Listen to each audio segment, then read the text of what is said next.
Hello ma'am, magandang araw po. Bigyan niyo po kami ng pahintulot na malaman po sana ang kahit malit lang po na impormasyon sa gaganapin po naming community outreach po sa NSTP po. So may mga katanungan lamang po kami about po sa ating pang-araw-araw na pamumuhay.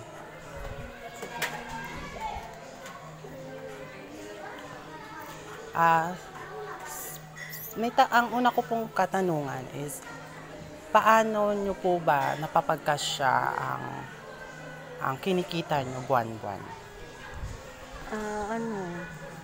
Sa pambaon sa mga bata, nakatabi na po yun. Tapos yung pang-budget ng isang buwan, sa bagay, yung sahod kasi ng asawa ko, kinsenas katapusan. So, yung pang 15 days, kailangan mag-abot yun ng 15 days bago sumahod ulit. Opo ma'am.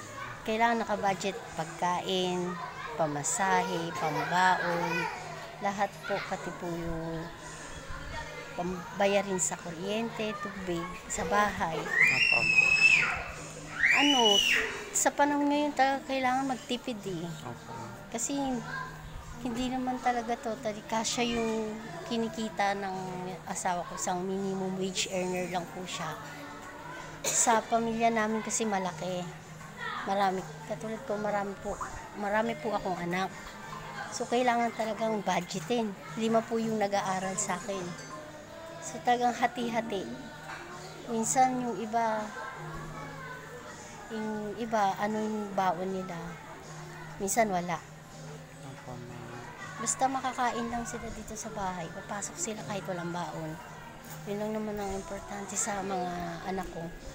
Makapasok. May iba pa po ba kayong napapagkunan po ng financial ganun po? Bukod po sa pagtatrabaho po ng asawa ninyo. Sa ngayon, may maliit kasi ako. Dati meron. Nung wala pang pasok, bakasyon. Nagno-notebook, nagtitinda ng merienda, yung palitaw. So may income kahit pa paano ako. Pero ngayon na may pasok na, hindi ko na yun maasikaso eh. May maliit pa ako. So para sa akin ang hirap kumilos. Kasi lahat sa akin. Sa bahay, mga gawain sa bahay, sa akin yung lahat. Paano nyo pa po ba na-handle po yung bawat yung mga problema po sa bahay nila? Paano nyo po yun nakakayan or nagagawan po ng paraan? Sa totoo lang, kinakaya na lang. Ang hirap talaga. Kinakaya na lang kasi para sa mga bata, sa mga anak ko. Kahit mahirap, kaming mga magulang, kahit hirap na, alam niyo yun, hindi pwedeng sumuko. Patuloy pa rin. Kahit minsan, kahit wala nang budget. Minsan kahit hindi kami kumain, basta sila makakain, okay na sa amin yun eh. So siguro sa na lang, darating din naman yung time na makakagawa ako ng paraan. Kailangan talaga sa isang pamilya mag-asawa, tulungan. Opo, tama. Hindi pwedeng isa lang yung nagtatrabaho. Kailangan talaga, both na kami, ako bilang asawa, bilang nanay, kailangan talaga may income din ako sa sarili ko. Opo, ma'am. Yun lang.